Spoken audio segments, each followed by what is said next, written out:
I now wish to address some questions to Nick Hobson, who's sitting next to Peter. You're a retired wing commander, distinguished not only for your service overseas, but here too in the RAAF, but also as an aide-de-camp to the Victorian Governor, Sir Henry Winnicker. I first saw you when I went to one of those offices that Lloyd had managed to acquire. It was in Martin Place, or near Martin Place, and I wanted to see Tony Abbott, and I saw you sitting behind Tony Abbott's desk, and you were doing obviously wonderful things there. What were you doing there, Nick, and how did you become involved in ACM? Well, Tony Abbott was sitting in front of my desk.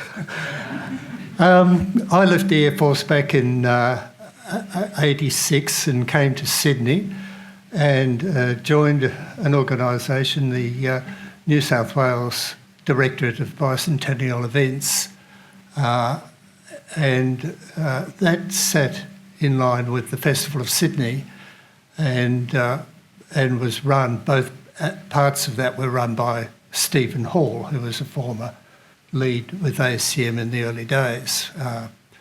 Sadly, Stephen is no longer with us. So I hadn't really done any of this sort of thing, but Stephen had been quite keen to get a military person into the group to look at some of those features. So along the way, I recall a few of us, and Stephen and a few others, we went up to Victoria Barracks to toss over a few things that we might be able to do on the great day in 1988. When it got around to me, they said, what do you reckon, Nick? I said, 200 aircraft, please. And everybody's bottom jaw dropped. We did get some aircraft. We didn't get the 200, but we got quite a lot. I think it was around about 150 in the end, and that was that marvellous air display that was put on during this main ceremony. How did I get involved with ACM? Well, Stephen Hall was the person who got hold of me. At that time, we also had a group called the Friends of the Festival of Sydney, which I used to be a part of, and occasionally I would go back into that place and help out with something and assist at other functions and all that sort of thing. So Stephen came up to me one day and he explained that they were looking for somebody, and he said, I would like to set up a meeting with Lloyd Waddy. I said, well, I don't even know who Lloyd Waddy is. But he soon explained. Nothing happened much, and then Stephen asked me again some time later, would you be able to assist? And I said, I'm happy to assist, but I've never heard from Lloyd Waddy. So Stephen got hold of Lloyd Waddy again. I was subsequently wined and dined at the Australia Club with Lloyd, and he tricked me into agreeing to becoming part of ACM. Well, he didn't really. I was happy to join up. So that's how I got involved. It was agreed that I was happy to run the office, which I did. As we moved around, we'd get a new computer and then a new one after that, and Lloyd would often say, do we really have to? And I said, yes. I usually won out, but I had to fight for it, but we got stuff done. And that was the most important thing, to have a computer, have a database that we could talk to our potential members or supporters. And it worked, and it worked pretty well indeed, and that's what we've sort of been mimicking lately when we thought we might be trying this all over again a year or so ago. So that's basically my story so far. Thank you. The whole point of ACM staying in place is to fight another campaign if we have to. And we learned a lot from the 1999 campaign. It was run very well because of a number of people. And all of those lessons should not be lost. One of the exercises of today is to remember some of the key points. But of course we have to be modern. We have to rely on traditional principles, but we have to use modern methods. And I think we're really very fortunate that we have, and I know they're embarrassed when I say this, but we have what I call our digital dream team. And they're here today, and we have John David Olsen sitting there trying to hide into his computer, and Jai Martinkovitz. They're both young men. And with the greatest respect, we also have you, Nick. Nick, how do you keep so extraordinarily up-to-date on all matters digital? Well, I get up at 2:30 in the morning, go for my walk at 3:30, come back about an hour later, after a 6K walk, then I have breakfast, and then I get stuck into it. It sounds strange, but then again, so what? Look, the digital stuff is forever changing, and it's very important that we keep abreast of the times as it proceeds. I have to admit, as I'm getting older, I find it a bit harder to remember things, but we have got to what I believe a very good stage. We've still got a lot of work to do.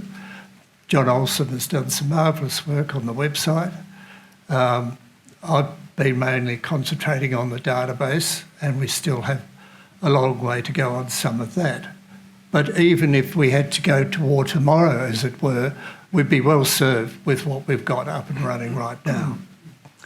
We have a facility where we can quickly do newsletters, or we get the more composite letter with attachments for functions and things like that, so that we can get lots of information out very quickly to you, thus saving a lot of money.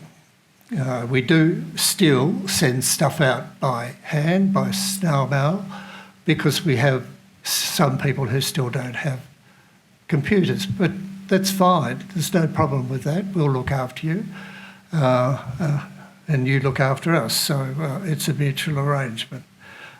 Those numbers are dwindling, and the email people are slowly growing, which stands to reason.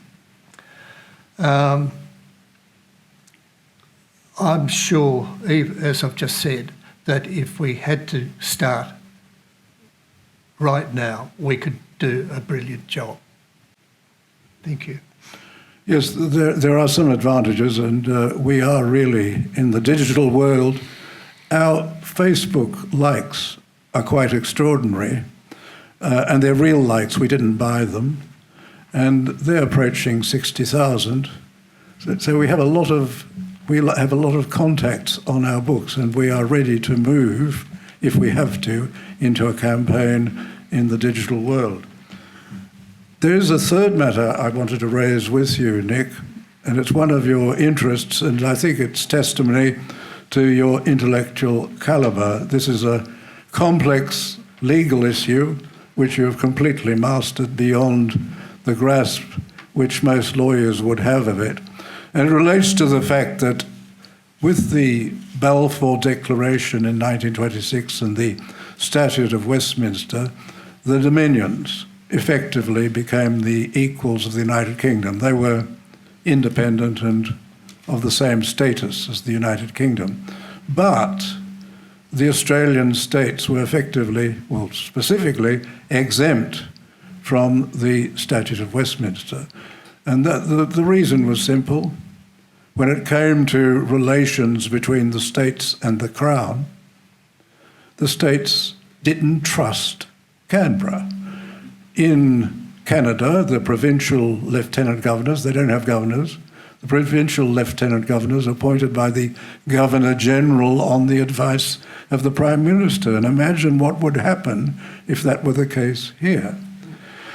Our governors remain separate, and for a long period, until the Australia Act, they were appointed by the Queen, but not the Queen of Australia, as that separation occurred, by the Queen of the United Kingdom, formally on the advice of the British ministers. In other words, the premiers would, if they wished to approach the Crown, the Queen, would go through the British government. There was something of a breakdown on one occasion in relation to the proposed reappointment of a governor by Sir Joe Bjelke-Petersen and the objection of the Australian Labor Party and their contacting the British Labor Party, who were then in office in London.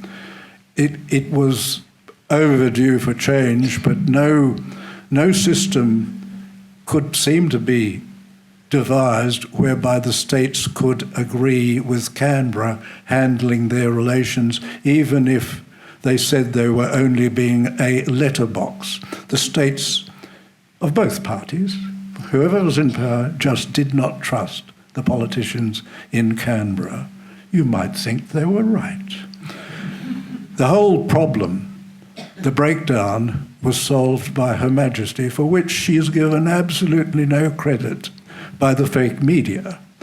Her Majesty said, if the problem is my being advised no longer by one Australian, but by 7 Australians, I could live with that.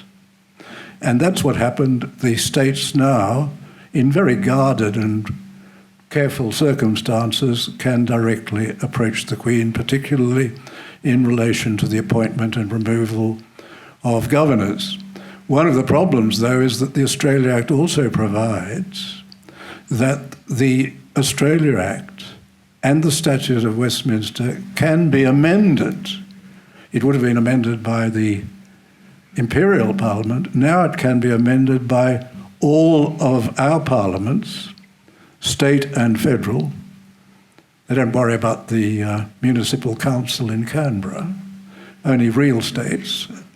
All of the states and the federal parliament acting together can amend the Statute of Westminster and the Australia Act itself. So there are provisions which attempt to ensure that this is not abused. And during the referendum, we thought that there was a proposal, it was premature, which was that if Australia did in fact vote to become a republic, that individual states could also become republic. You might ask, why didn't the referendum cover them all? Well, the reason was Mr. Turnbull thought that if they had a referendum which would affect both the Commonwealth and the states, it was more likely to be defeated because some states would raise a major campaign against it. So they decided to start off with the Commonwealth. There was a bill introduced by the Republican Attorney General, Mr. Williams, which was to the effect that if the referendum passed, individual states could become republics. It was thought that they would all have to do it together. We thought that was premature, absolutely premature, and we thought we had the numbers in the Tasmanian Legislative Council to block it. But they too, as people sometimes do, give in, and they passed it. So there has actually been a bill passed under this procedure by all of the parliaments acting together. So it's a real danger. Now, Nick sees the dangers in this, and he has a very strong argument, which I think is beyond reasonable doubt. Nick, what is your argument?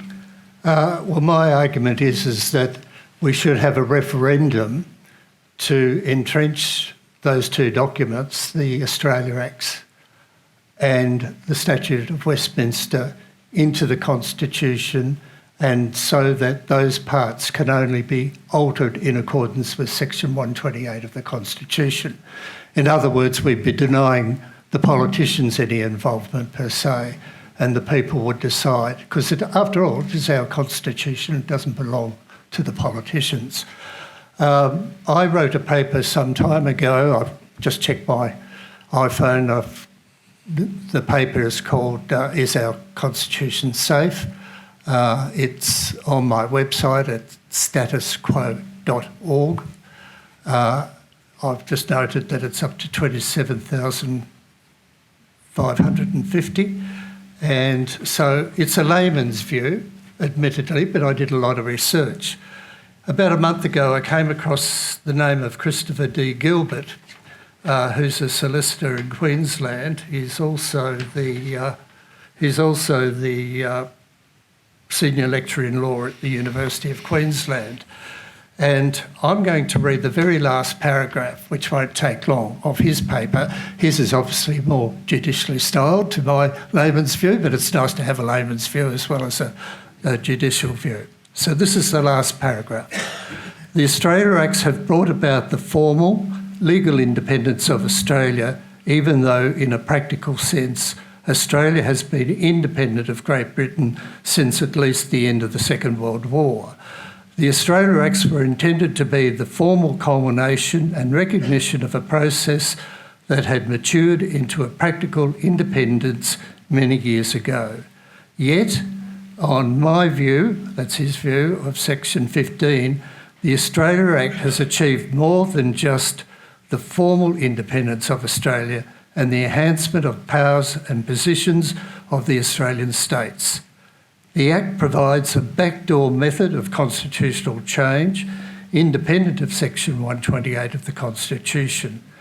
If Australian politicians can reach unanimous agreement among themselves, and if they do not wish to run the formidable gauntlet of the democratic process under Section 128, they can use the procedure of Section 15 to bypass the will of the Australian people. It is not that his suggested interpretation of Section 15 provides a political easier method of constitutional change than Section 128. My alternative would probably be equally difficult and equally rare to achieve in practice. Throughout modern Australian history, state and federal governments have not been renowned for their frequency of unanimous agreement on Section 120 or on constitutional matters. But that is what Section 15 would require if Section 128 were to be bypassed. Section 128 involves the practical challenge of convincing enough people Australia-wide in a sufficient number of states.